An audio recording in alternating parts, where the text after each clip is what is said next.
Welcome back to Premier League predictions. This one's for game week 30. Last week I got the best of you, I think, just a small bit. But let's go through this week's fixtures and give you some predictions. Let's go. Game 1 is Newcastle versus Everton. Newcastle showed great heart to come back against West Ham last weekend, winning 4-3. Everton slightly in the mud still, so I'm going to back really Newcastle to win this game. What you call a great comeback, I call lucky. Newcastle 2 penalties. West Ham kind of fell apart at the end. You could argue that St James's Park is simply a fortress. Final prediction, Newcastle 2, Everton 0. Newcastle 2, Everton 1. The next game is the mighty Nottingham Forest versus Fulham. Muniz is cooking for Fulham. However, they did struggle against Sheffield United, who I've said before, the worst team I've ever seen in my life. Yeah, I mean, Sheffield United 4-1 up, goal ruled out, fell apart. Fulham just showed their quality. Rodrigo Muniz is on fire and a scissors kick to match. I'm going Sheffield United 1, Fulham 3.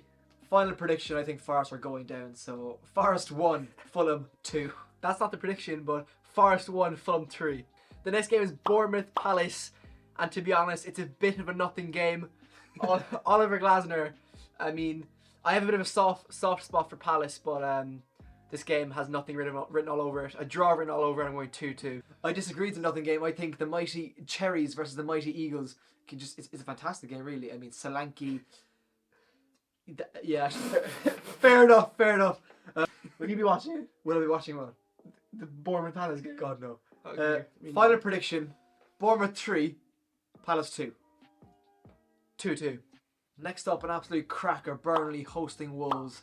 Burnley just so uninspiring, terrible to watch. Vince Van Company, I said it last week, get him out. He's out of his depth in the Premier League, let's be honest. I'm going with a thrashing, really. I think Wolves will beat Burnley 4-0. Burnley away at Stamford Bridge recently, 2-2 and 2 Irishmen on the score sheet. Very proud of them. They're heading into this game at home at Turf Moor against Wolves. Wolves in kind of mixed form, but I still think they have the better team. I think Gary O'Neill, he's a brilliant leader, and I think he'll carry them to victory here. I'm thinking 2-1 Wolves. Final prediction, Burnley going straight back to the Championship, 4-0 Wolves. That's harsh, 2-1 Wolves. The next game is West Ham United versus Tottenham Hotspur at the London Stadium. It'll be absolutely rocking, no doubt. And even more rocking if Calvin Phillips isn't playing, because he's shocking. So I'm going for a 2-2 here. David Moyes is doing well in this season. I don't think any West Ham fan expected to be where they are. You know, I mean, they're not setting the world alight exactly, but they are fighting for that kind of... They're going to get European football again. I would say they won the Europa League, but they won't, because Liverpool are still in, as well as Bayer Leverkusen. Spurs in mixed form. Their last game versus Luton was much closer than it should have been. West Ham have been quite good at home. Spurs on the road haven't been fantastic. It'll be a good game. I think it'll be quite high scoring. West Ham very unlucky against Newcastle, because I think Newcastle were lucky with their 2 penalties. I'm backing a draw here, 2-2 at the London Stadium. I'd have to disagree with you about this poor on the road business, malarkey if you will. Spurs recently away at Villa, if anyone remembers, 4-0. Given John McGinn had a red card, in the balance, Tottenham still deserve to win, so I think you could be wrong on that. Final prediction, West Ham 2, Tottenham Hotspur 2. 2-2. Arsenal versus Luton Town. This is the biggest walkover I've ever seen. I was slandering Arsenal, saying that they get battered away at Manchester City. They didn't, but the league is still in Liverpool's hands. But this is a walkover. It's going to be 4-0. I completely disagree. I mean, Arsenal could and probably should win the game, but Luton are just... Luton are an inspiring team. They inspire me. They're a great addition to the Premier League. I think everyone agreed that they're great. They make the Premier League a real great product, you know. Great brand of football. It's fantastic. It's scintillating. They have an identity. Who's their manager? Rob Edwards. He's a great manager. I think it'll be close. I think maybe 1-0 Arsenal. Maybe 1-0 Arsenal at home. You're just a delusional Liverpool fan. When the Spurs... Final prediction, Arsenal 1, Luton 0. Arsenal 4, Luton 0. Next game, Man City versus Aston Villa, Pep Guardiola versus Unai Emery. Good evening. And I think Villa are going to put up a great fight. I mean, City are at home in the Etihad, and Villa have been a bogey team for Pep this season and throughout the last 2-3 seasons maybe. The last game at Villa Park was what, 1-0 to Villa, I think it was it? Or 1-1? It was, yeah. Hi ho. Hi ho. Aston Villa. They're not winning. I'd love to do, but they're not going to win. Manchester City just want it more than they do. They're a better team, treble winners. Yeah, it's going to be a walkover. Final prediction, City 3, Villa 2. Manchester City 3, Aston Villa 1. The next game is Liverpool versus Sheffield United.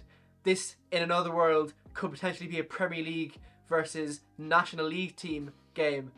Sheffield United in god-awful form, and this is only going to go one way. It's going to be a Liverpool win. Sheffield, of course, lucky to get a draw versus Fulham, to be honest. I don't know how they went 3-1 up. I 3-0 up, 4-1 up, whatever it was. They're one of the worst teams I've ever seen in my life. I will keep saying this. They're shocking. Their manager, Chris Wilder, get him gone blood. Their players, I can name about 2 Sheffield United players, and that's not because I don't watch football. It's because I watch them and I'm like, they go missing. They all go missing in the game. I have to disagree with you there. Ben Brereton Diaz is an absolutely scintillating form. He is a man. He's a man in form. He's a red hot form and he's ready to cook, but it will not be enough. Not even close. Sheffield United have the defensive acumen of a schoolboys national team. Final prediction, Liverpool 8, Sheffield 0. That is not out of the question, but 5-0.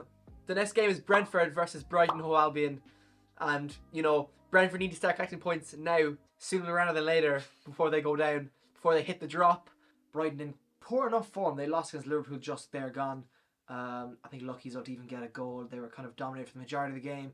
Brentford in great form, actually. They put a great fight up against United. They were robbed, but they should have won. They should have got 3 points. United nearly had a smash and grab. You know, I would have felt so bad. But I do think Brentford will win this 1-0. If United had won that, it would have been a total injustice. In Brighton's 8 last games, they have 6 losses. Their 2 only wins being to Sheffield United in the Cup and the League. So, not great. Do you know what the G-Tech stands for? No. Goal Tech. Goes. This is going to be an absolute thriller. Final prediction, Brentford 1, Brighton 0. And Ivan Toney can bet on that.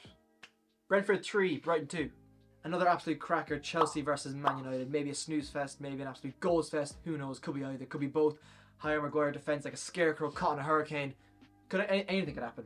Nothing magic is going to happen here. This has a draw run all over it. It's a snooze fest. Similar to earlier when I said Palace, Bournemouth. This is the same thing. It's a nothing game. It's a mid-table clash, you know what I'm saying? Like, nothing going on here. United and Chelsea both capable of scoring some goals, but also defensively very weak, so that's why it could be high scoring. In United's last 4 games, they've conceded 106 shots. That is shocking. Ten Hag has to go. They were battered by Brentford. They were so lucky to get a point. But again, this has draw written all over it. I'm saying 2-2. Chelsea would be absolutely nothing without Cole Palmer. And you look at United's team, they don't really have any stars. Hoyland's on his way in. Maybe Garnacho, maybe Kobe Mainoo. Final prediction, Man United 2, Chelsea 2. Chelsea 1, Man United 1. If you did enjoy this video, make sure to like and consider subscribing and leave your predictions in the comments. That's all for now.